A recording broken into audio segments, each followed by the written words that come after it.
my faithful friend. I'm grateful for you, God. I'm grateful for you.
Bapa itu begitu baik.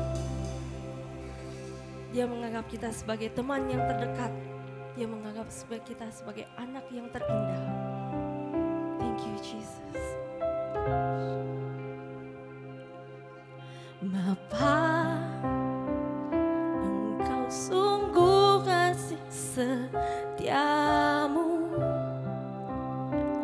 nyata sungguh perlindunganmu. Tak satu kuasa mampu pisahkan aku dari kasih-Mu. Bapa, ajarku selalu hormati-Mu, ajarku turut perintah-Mu, berikan ku hati untuk menyembah-Mu dan bersyukur setiap waktu. Seperti Bapa sayang anaknya, demikianlah Engkau mengasihiku. Kau jadikan biji mata-Mu, Kau berikan semua yang ada padamu. Seperti Bapa sayang anaknya,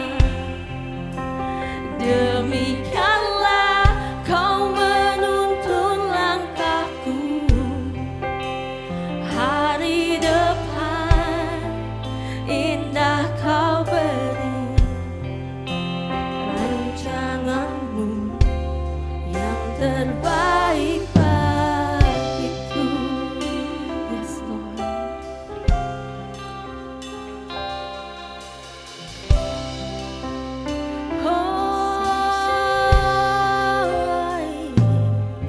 Bapa, besar sungguh kasih setiamu, nyata sungguh perlindunganmu, tak satu kuasa mampu pisahkan aku dari kasih-Mu. Ajarku selalu hormati-Mu,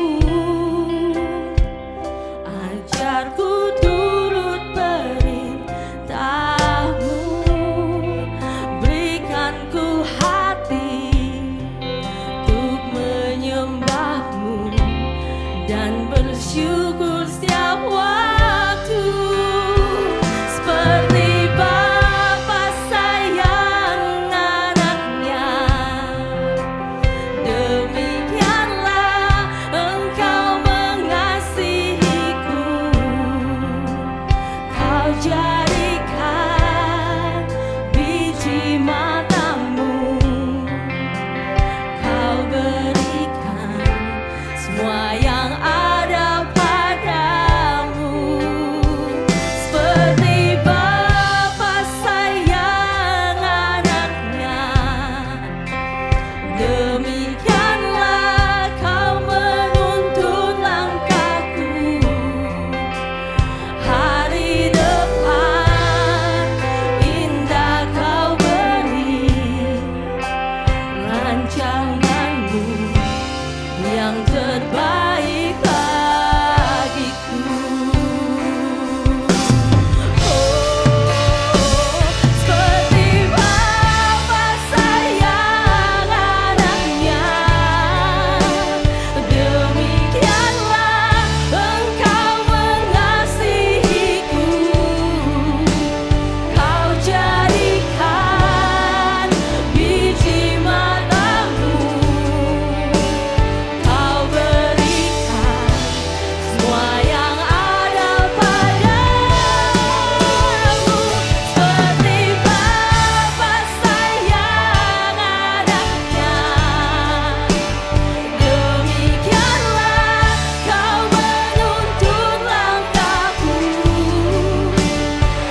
indah Kau beri rancanganmu yang terbaik bagiku.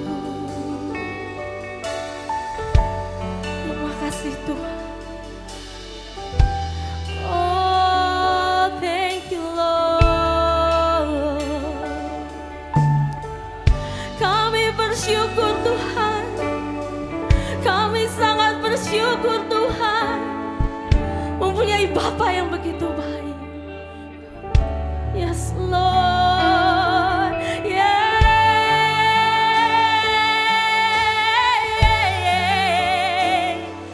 oh yeah.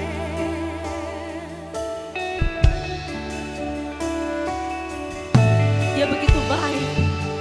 Bapa begitu mengasihi kita semua. Saat ini saya mengajak semua jemaat untuk sama-sama membayangkan, Anda bisa memejamkan mata Anda. Bayangkan jika saat ini Anda adalah seorang bapa yang harus mengambil keputusan untuk mengorbankan anak yang Anda sangat kasihi untuk mati di kayu salib. Anda sebagai bapa menyaksikan setiap detik dari penderitaan, setiap langkah yang diambil dari anak Anda, setiap tetesan air mata, setiap darah yang keluar, setiap tangisan dan setiap jeritan yang keluar dari anak kesayangan Anda. Anda sebagai bapa mendengar ketika anak Anda menjerit, "Bapa, jika ini bisa berlalu, biarlah ini berlalu, tapi bukan kehendakku, tetapi kehendak-Mu lah yang terjadi, kehendak Bapa lah yang terjadi." Begitulah kasih Bapa kepada kita semua. That's how precious we are in front of God. Begitu berharga kita di mata Bapa, begitu berarti kita di mata Bapa. We are all worth it. Dia tidak pernah meninggalkan kita. He loves us. He never give up on us. And He always be on us. Lagu ini sangat sederhana, tapi sama-sama kita menyanyikan dengan penuh iman. Oh Yesus,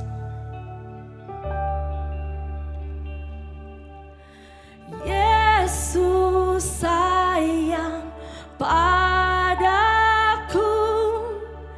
Ia mati bagiku, dosaku dihapusnya,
semua umatnya di sini. Kita bangkit berdiri, kita sambut siapa yang siap menerima firman Tuhan pagi ini.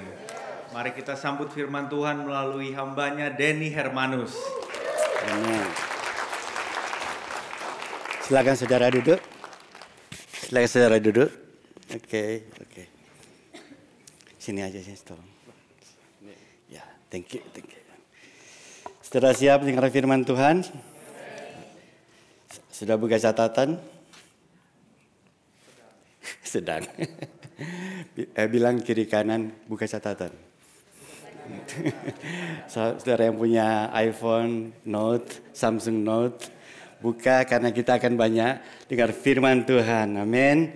Saudara, mari kita berdoa untuk firman Tuhan pada pagi hari ini. Bapa di surga, terima kasih karena kami sudah diberi kesempatan lagi Tuhan untuk menyampaikan firman-Mu Tuhan. Tuhan, namamu berdoa biar Engkau yang bekerja Tuhan. Roh Kudus, Engkau yang bekerja di tengah-tengah kami Tuhan. Urapi hamba-Mu, urapi setiap kami Tuhan. Supaya kami bisa punya mata hati yang terang Tuhan. Biar Engkau yang menerangi Tuhan firman-Mu pada pagi hari ini Tuhan. Terima kasih Tuhan, biarlah kami fokus pada pagi hari ini. Setiap kami juga yang di online, biarlah kami juga fokus untuk mendengar firman-Mu Tuhan. Terima kasih Tuhan, di dalam nama Yesus kami berdoa. Amin. Amin. Saudara, saya senang bisa kembali menyampaikan firman Tuhan.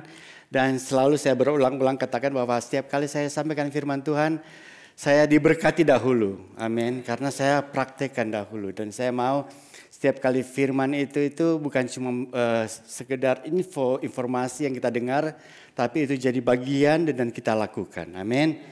Siapa yang mau lakukan firman Tuhan setelah mendengar firman Tuhan? Amin. Nah, dalam beberapa bulan ini kita sudah memasuki akhir tahun dan tema kita Rise Up and Be Radiant. Saya harap kita semua sudah ngalami.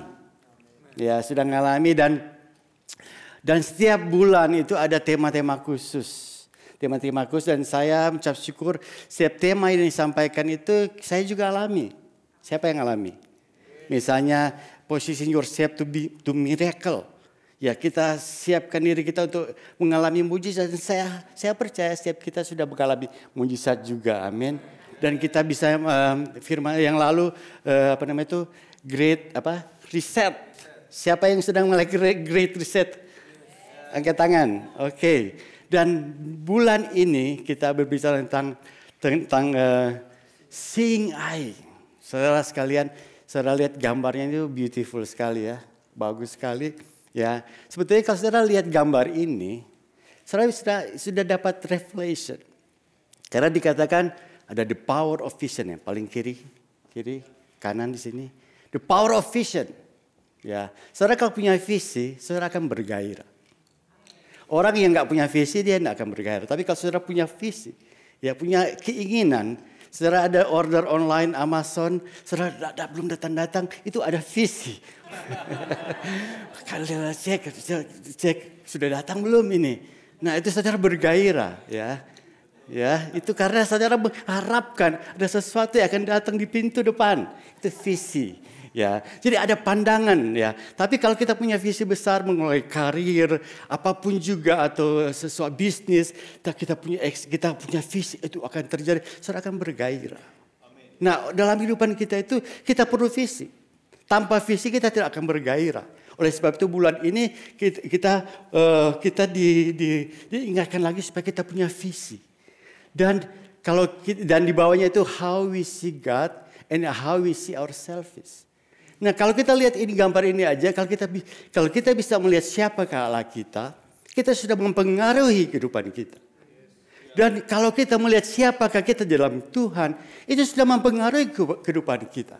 Ya, hari ini saya akan dengan fokus minggu ini saya akan kasih judul saya yaitu melihat dan bertindak. Bukan cuma melihat, tapi kita akan bertindak. Karena banyak orang cuma melihat, menonton, tapi senang, tapi dia tidak bertindak. Hari ini kita mau pada waktu itu dengar firman Tuhan, kita melihat dan kita bertindak.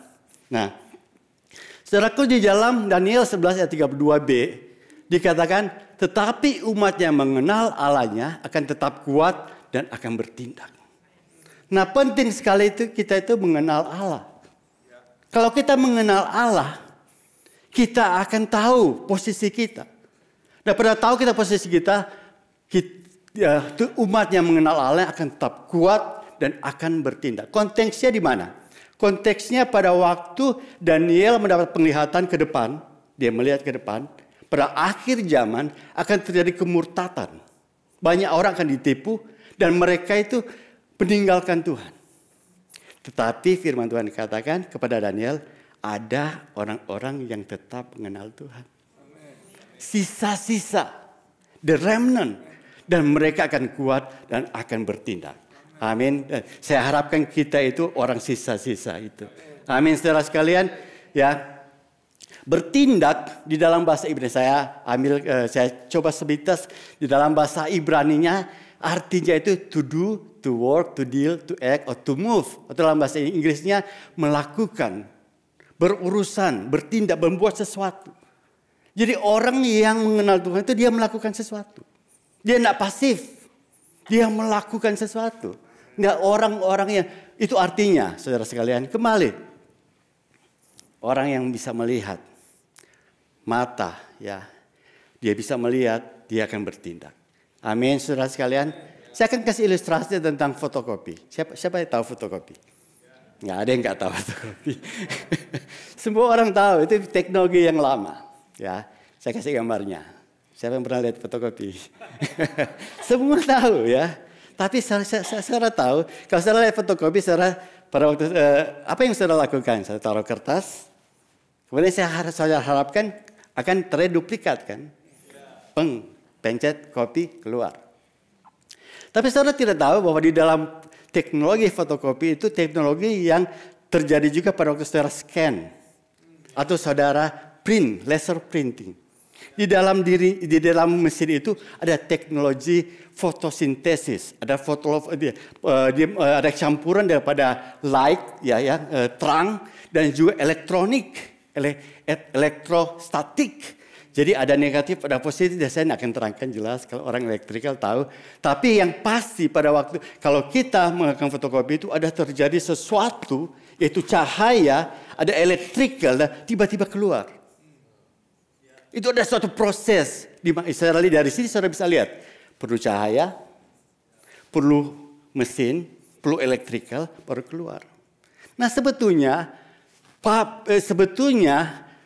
Paulus mengatakan prinsip yang sama. Paulus katakan, aku berdoa. Supaya pada mata hatimu diterangi, sehingga kamu dapat mengerti pengharapan apa yang terkandung dalam panggilannya. Kekayaan yang terkandung dalam warisannya yang mulia bagi orang-orang kudus. Perhatikan yang saya kasih italik, garis miring. Kita sudah pernah dengar bolak-balik ini. Tapi sebetulnya Paulus mengatakan bahwa di dalam diri kita itu ada mata hati. Ada mata hati. Di dalam diri kita itu ada mata hati. Tapi untuk mengerti kita perlu diterangi. Enlightenment. Ya, itu yang seperti fotokopi. Tanpa cahaya itu tidak ada sesuatu. Oleh sebab itu kita perlu diterangi oleh cahaya. Apa itu cahaya itu? Roh Kudus. Nah, kalau kita baca perlahan-lahan, saya hari ini akan bicara ngomong perlahan-lahan supaya saudara itu bisa melihat dengan jelas. Ya, aku berdoa supaya mata hatimu diterangi. Di dalam bahasa Inggrisnya, I pray that the eyes of your heart may be enlightened, so that you will know what is the hope of calling. Artinya, kita perlu melihat di dalam Tuhan itu ada sesuatu yang luar biasa. Tapi kita perlu melihat dengan jelas. Dan Paulus katakan, dia tidak menjelaskan bagaimana itu. Tapi dia aku berdoa.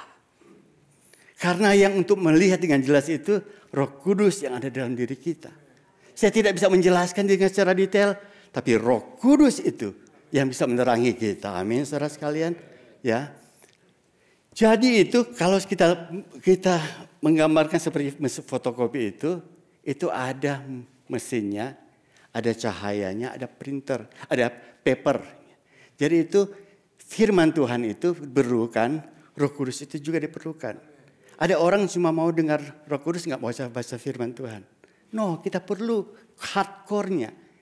Kita perlu firman-nya. Kalau tanpa firman Tuhan, Roh Kudus tidak bisa menerangi.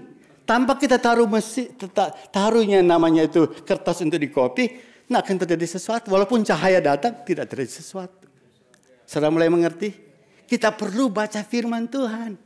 Jadi kalau saudara bilang, saya mau dengar Roh Kudus saja. Saya nggak mau baca firman Tuhan. Gimana? Roh Kudus perlu menerangi firman Tuhan. Oleh itu perlunya kita itu baca firman Tuhan. Perlunya kita merenungkan firman Tuhan. Supaya pada waktu kita merenungkan firman Tuhan. Terjadi enlightening. Jadi suatu cahaya yang membuat kita mengerti dengan jelas. Saudara mulai tahu? Ngangguk-ngangguk kalau sudah mulai jelas. Oke. Terus. Who are you? Siapa kita? Siapa kita? Ngomong ke kiri kanan, siapa Anda?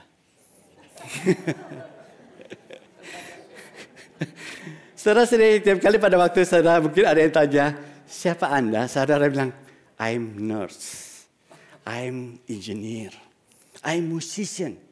Saya itu pemusik.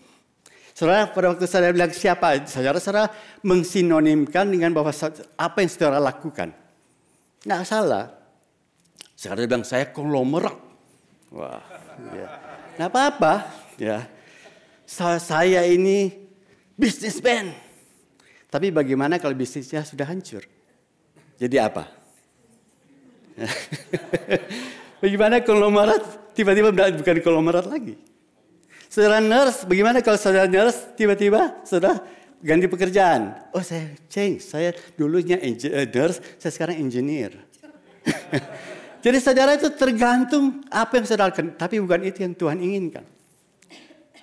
Ya, yang Tuhan inginkan kita tuh mengerti bahwa siapa diri kita itu bukan apa yang kita lakukan, tapi kita lihat dalam firman Tuhan, siapakah saya? Menurut firman Tuhan, saya bisa minta minumnya. Oke. Karena kalau saudara berdasarkan apa yang saudara pikir tentang apa yang saudara lakukan, saudara mulai ada orang yang merasa minder. Karena dia status sosialnya berbeda dengan yang satu. Oh, dia itu orang kaya, saya orang miskin. Dia merasa minder. Sebaliknya orang yang kaya dia merasa dia kaya. Kamu miskin. Padahal bukan itu identitas kita. Nah, identitas kita itu ada banyak hal. Salah satunya dikatakan di dalam 2 Korintus 5:17 dikatakan, jadi siapa yang ada di dalam Kristus adalah ciptaan baru, yang lama sudah berlalu, sesungguhnya yang baru sudah datang. Amin. Kita tuh bukan orang yang sama lagi.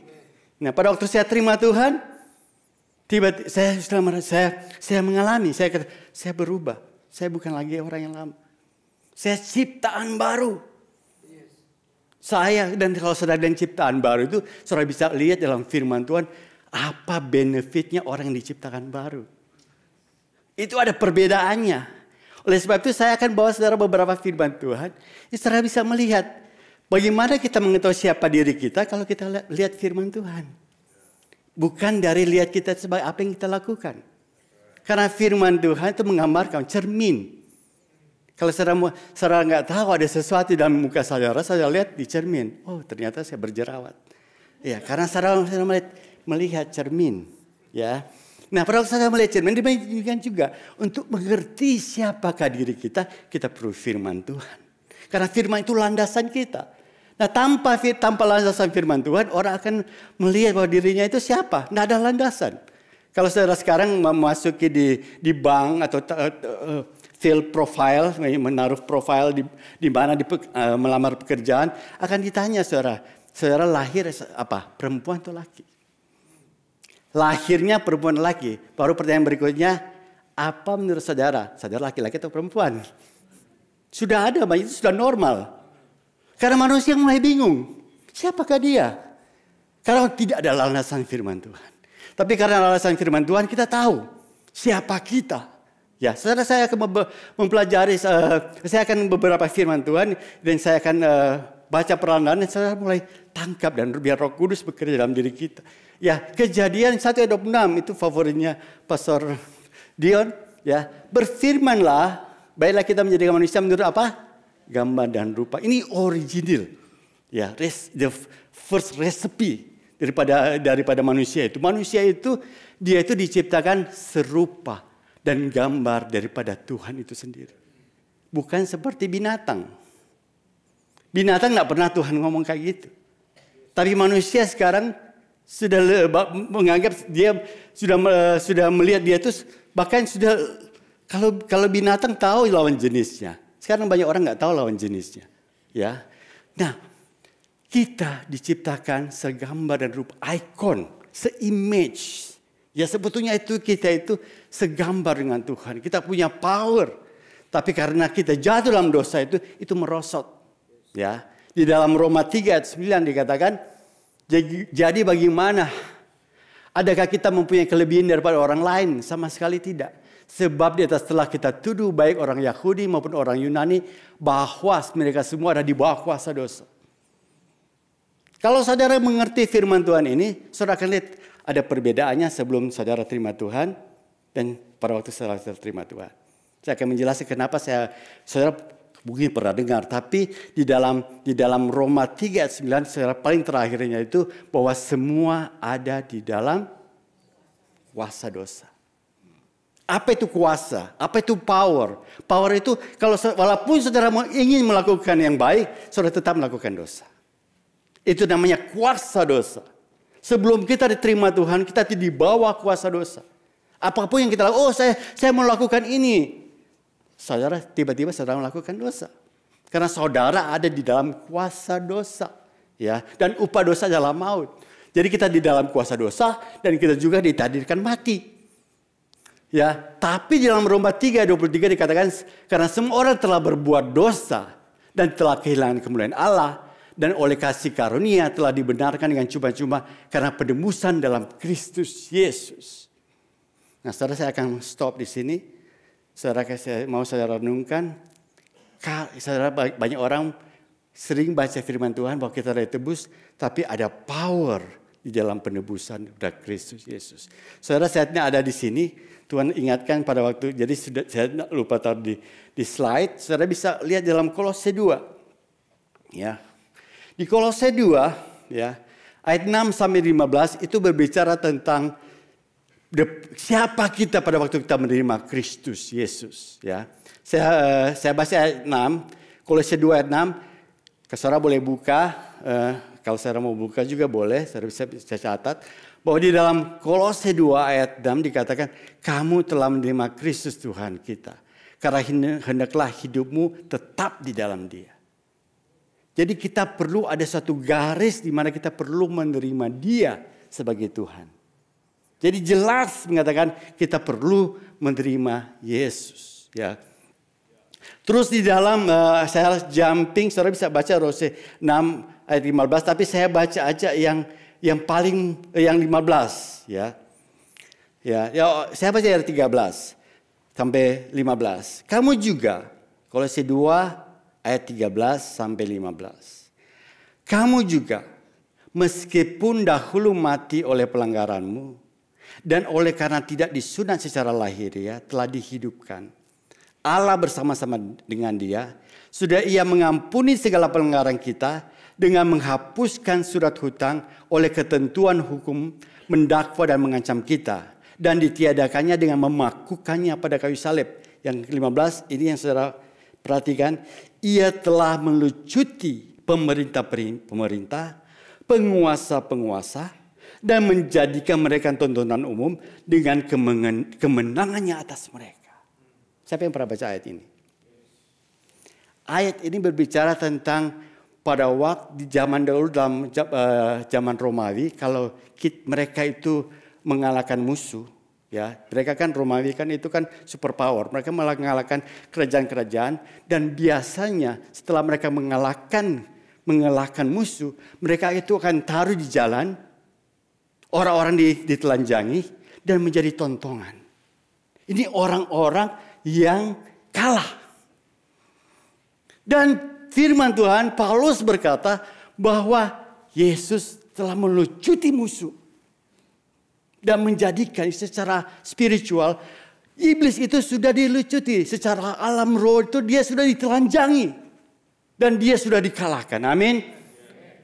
Dan saudara, kita di dalam Tuhan, kita punya power. Karena iblis sudah dikalahkan.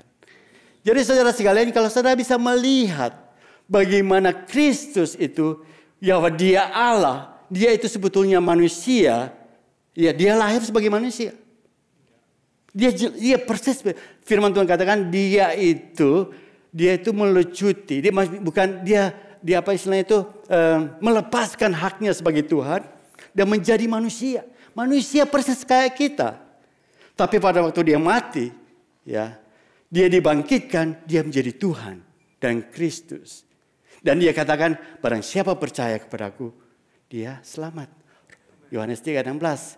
Kenapa kok kita bisa percaya? Karena dia adalah Tuhan.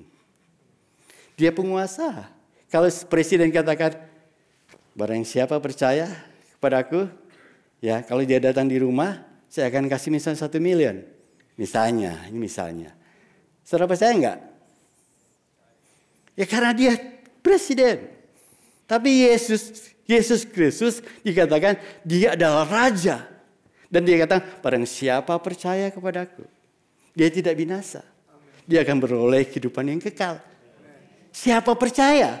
Roma 10 ayat 9 dan 10 dikatakan, barang siapa percaya bahwa Yesus telah dibangkitkan daripada orang mati dan mengakui Yesus Kristus adalah Tuhan, dia selamat. Itu kata-kata bukan kata-kata yang kita bisa pegang. Ya, saudara sekalian, ya saudara lihat bahwa di dalam Kristus itu bukan cuma kita diselamatkan, tapi ada benefitnya. Itu yang kita perlu lihat. Dan saya akan bawa di situ satu benefit aja yang kita bisa lihat, yaitu di dalam Roma 1 ayat 17. Dikatakan, sebab di dalamnya nyata kebenaran Allah yang bertolak dari iman dan memimpin kepada iman. Seperti ada tertulis, orang yang benar akan hidup oleh iman. Saudara percaya ini? Ya, sekali lagi pelan-pelan. Sebab di dalamnya nyata kebenaran Allah yang bertolak dari iman dan memimpin kepada iman. Seperti ada tertulis, orang yang benar akan hidup oleh iman. Saudara, ini kata-kata yang sering saudara dengar, tapi ini powerful. Orang yang benar akan hidup karena iman. Ada satu benefit, itu Tuhan memberikan kita iman. Di Roma 11 ayat 3, Markus 11:23 dikatakan, barang siapa berkata kepada gunung ini beranjak. Barang siapa berkata kepada gunung ini untuk beranjak. Dan dia berkata apa yang dia katakan itu akan terjadi. Itu akan terjadi. Itu the power of faith. Nah di dalam Tuhan kita tuh punya benefit ini. Sudah mulai lihat ini? Sudah punya the power of faith. Kalau saudara dalam kehidupan saya, apa yang saya lihat dan saya imani, biasanya itu terjadi. Karena apa? Karena kita punya kuasa, kita punya benefit, itu iman. Saya kasih baca satu ayat lagi. Oh, sorry. Jika demikian, apakah dasarnya untuk bermegah? Tidak ada. Berdasarkan apa? Berdasarkan perbuatan? Tidak. Melainkan berdasarkan iman. Saya cuma bahas satu benefit orang yang di dalam Kristus. Itu dia punya iman. Di dalam bahasa Inggrisnya itu lebih jelas. Dikatakan tidak, melainkan berdasarkan iman. Tapi di dalam bahasa Inggrisnya dikatakan, where is boasting then? It is excluded by what law? Of works? No, by the law of faith. Beda. Tadi berdasarkan iman, ini by the law of faith. Artinya apa? Law, hukum itu berbicara tentang hukum. Apa kalau saudara saya lompat di sini, saya jatuh ke atas atau jatuh ke bawah? Ya, nah mungkin jatuh ke atas kan? Jatuh itu ke bawah. Karena apa? Ada apa? Hukum gravitasi. Selalu terjadi begitu kan? Kalau saya lompat, saya jatuh. Kalau di ruang angkasa, saya lompat, saya naik ke atas. Karena tidak berlaku hukum gravitasi. Nah sekarang itu bicara tentang hukum. Hukum law. The law of faith. Itu benefitnya. Kalau saudara mengerti ini, kehidupan saudara akan berubah. Karena di dalam Tuhan, saudara itu ada the law of faith. Saudara itu terjadi. Apa yang saudara imankan itu kan pasti terjadi.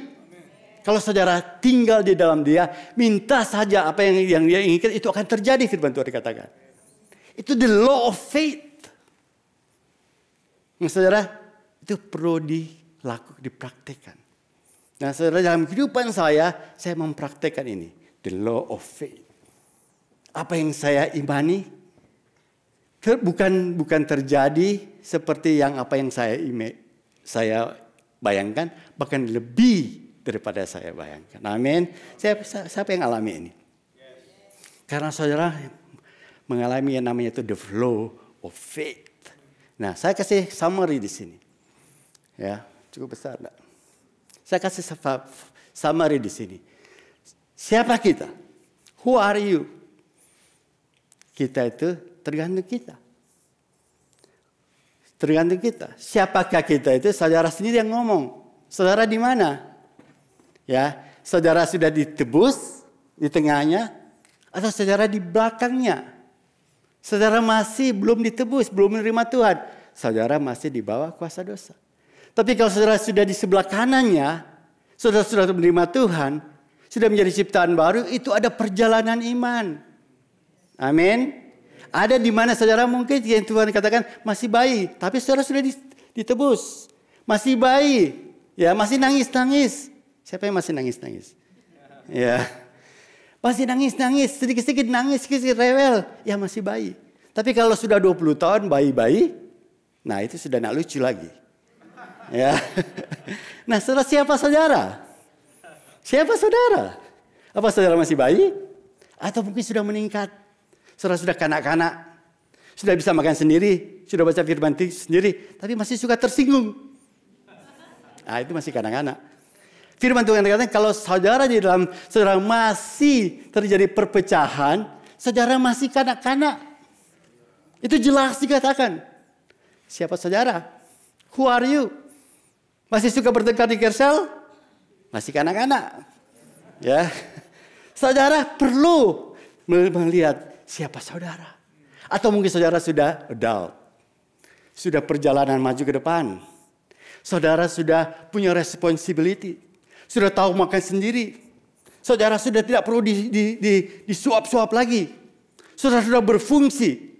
Saudara sudah produktif. Siapa saudara? Amin. Siapa saudara? Kalau saudara masih kanak-kanak, mari kita jump jadi yang lebih dewasa. Amin. Who are you? Ya, ini gambarnya aja ya. Who are you? Ya, sekarang praktikal. Ini praktikal. Saya suka yang praktikal. Tadi itu banyak prinsipal, tapi ini praktikal. Praktikal sesuatu yang kita bisa lakukan tiap hari. Nah, saudara sekalian,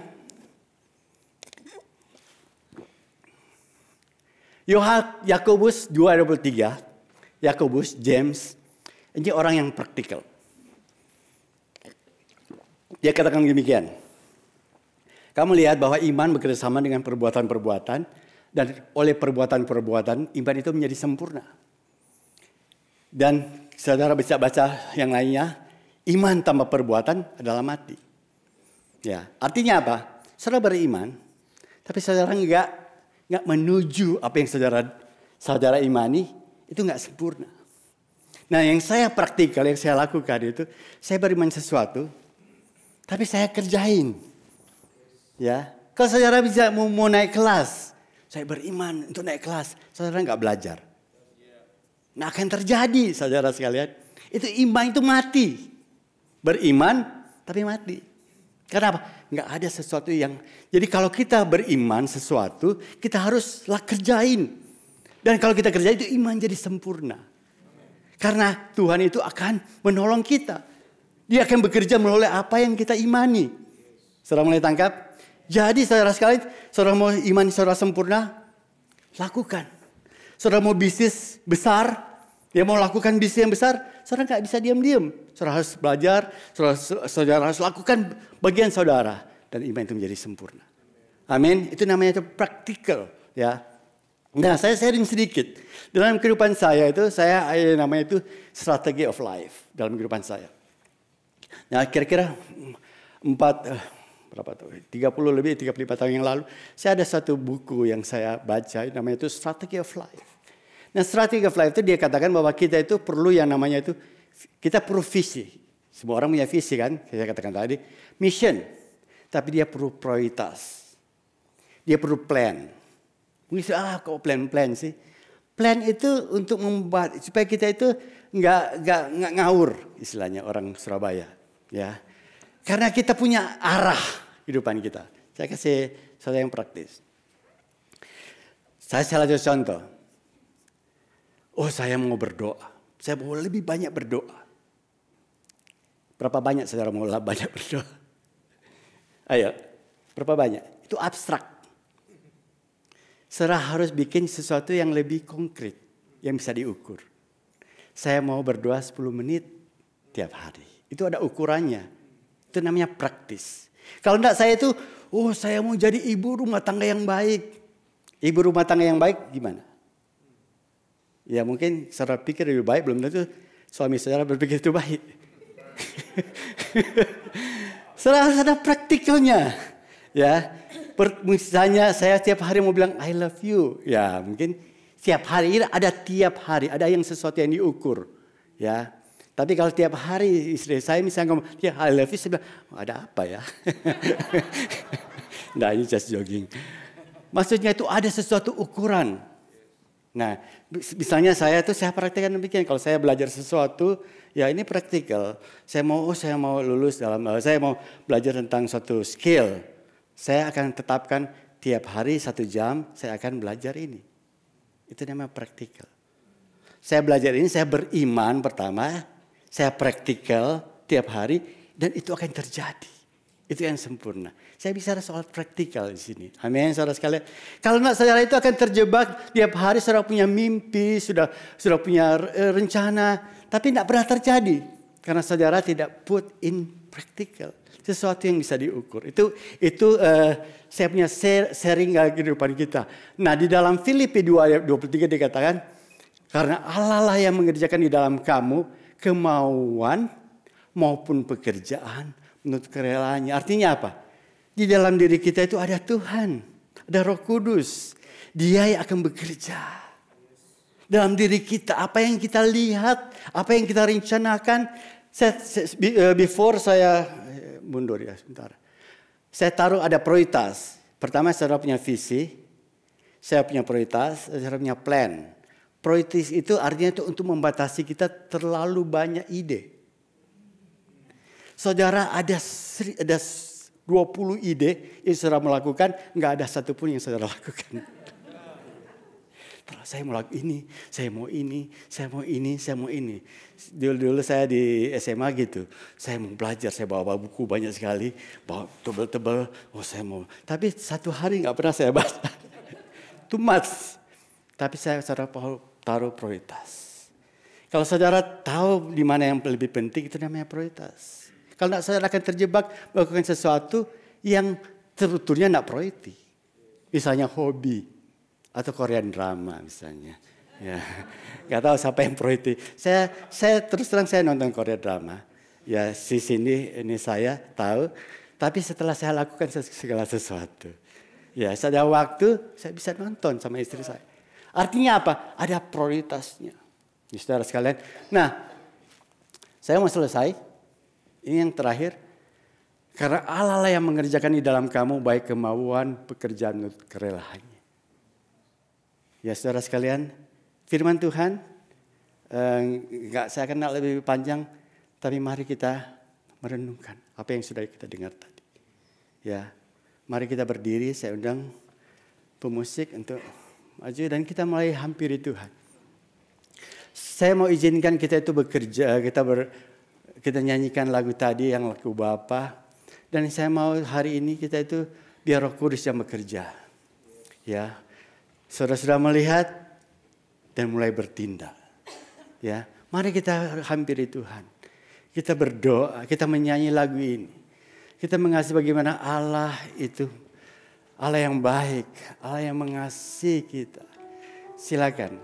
Semua hampiri Tuhan, semua menyembah Tuhan. Yes, God. Kita pada bas. Kita bicara. Sebeda.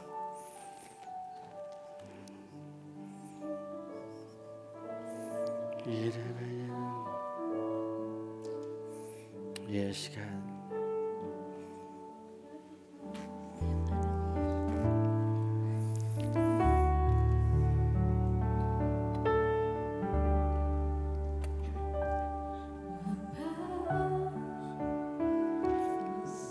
Sungguh kasih setiamu, sungguh perlindungan, satu kuasa mampu pisahkan aku dari kasih-Mu.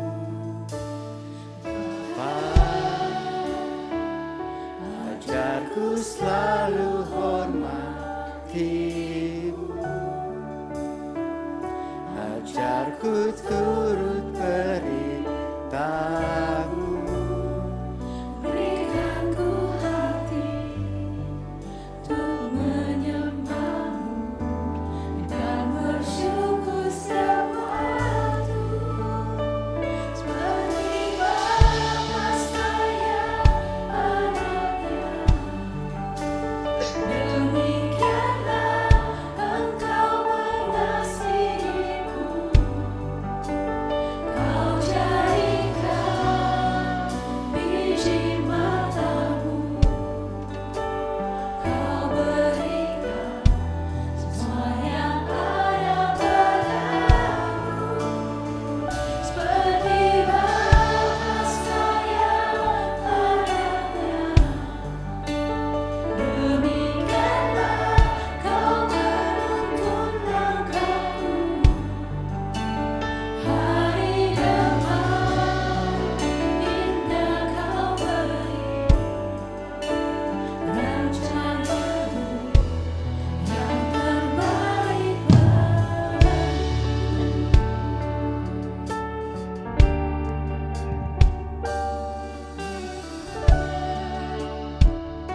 Besar sungguh kasih setiamu, nyata sungguh perlindungan-Mu, tak satu kuasa Mari kita nyanyikan lagu ini. mampu pisahkan Mendekat kepada Tuhan. aku Dari kasih-Mu, Bapa. ajarku selalu hormati-Mu, ajarku turut perintah-Mu. Berikan ku hati untuk menyembah-Mu dan bersyukur setiap waktu. Seperti Bapa sayang anaknya, demikianlah Engkau mengasihiku. Kau jadikan biji matamu, Kau berikan semua yang ada padamu. Seperti Bapa sayang anaknya, demikianlah Kau menuntun langkahku. Hari depan indah Kau beri, rancangan-Mu yang terbaik bagiku. Mari kita semua tunduk kepala, semua tutup mata. Kita hampiri Tuhan. Mari kita bertanya, Who are you? Siapakah saya? Dan pada pagi hari ini saya mau berdoa bagi saudara-saudara yang pada waktu dia melihat gambarnya, dia berkata, saya belum pernah menerima Tuhan. Saya belum pernah ditebus. Kalau mungkin di antara saudara sekalian pada hari ini, saudara belum pernah menerima Tuhan. Sementara yang lain tutup mata, saudara boleh angkat tangan. Dan katakan, Tuhan saya mau menerima Engkau. Saya mau lihat saudara yang mungkin mendengar melalui online. Saya mau ditebus. Saudara menerima Engkau. Kalau saudara menerima Tuhan hari ini, engkau akan menjadi ciptaan baru. Saudara menerima benefit yang Tuhan sediakan bagi saudara. Sementara semua berdoa, mari kita izinkan Roh Kudus bekerja. Kalau saudara melihat di mana posisi saudara sekarang, di mana posisi saudara sekarang? Mungkin saudara masih sudah dalam Tuhan, tapi saudara masih kanak-kanak. Bahkan masih bayi. Saudara belum bertumbuh dewasa. Hari ini saudara mengambil keputusan, saya mau mencari Engkau lebih lagi.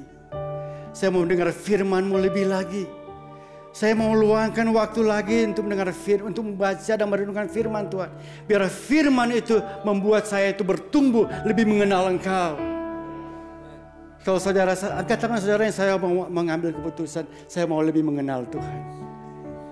Saya percaya ini untuk semua kita. Saudara, hari ini biar Roh Kudus bekerja. Terima kasih.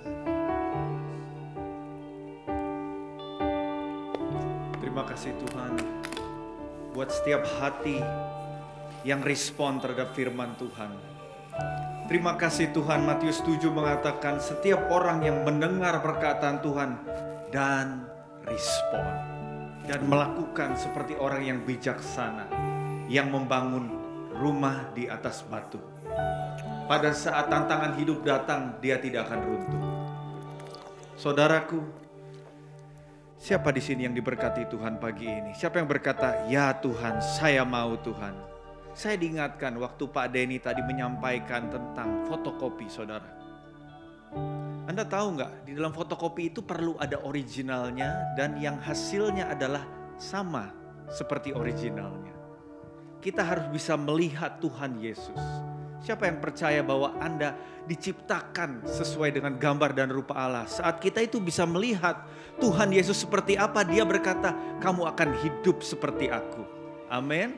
Kita tidak hanya saat kita mendapat pencerahan ini supaya apa? Supaya Anda dan saya bisa hidup seperti Yesus. Amin. Tadi dikatakan kita adalah friend of God. Itu sesuatu yang sangat luar biasa tuh. Amin. So saat ini mari kita doa. Bapa, terima kasih untuk firman-Mu yang sudah diberitakan. Biar umat-Mu mendapat pencerahan Roh Kudus. Biar mereka boleh melihat the original plan of God di dalam Yesus Kristus. Dan biar mereka itu jadi medianya Tuhan. Biar Engkau berkata saat ini, Tuhan, biar apa yang ada dalam Kristus terpancar dalam kehidupanku. Biar hidupku sekarang dirubahkan dengan kemurahan Tuhan dan boleh hidup seperti Kristus. Immanuel, God with us. So Tuhan, saat ini saat umat-Mu pulang, mereka tidak pulang sendiri.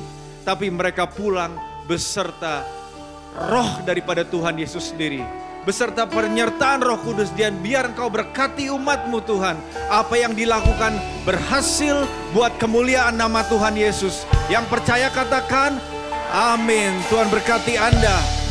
Amin, amin, amin.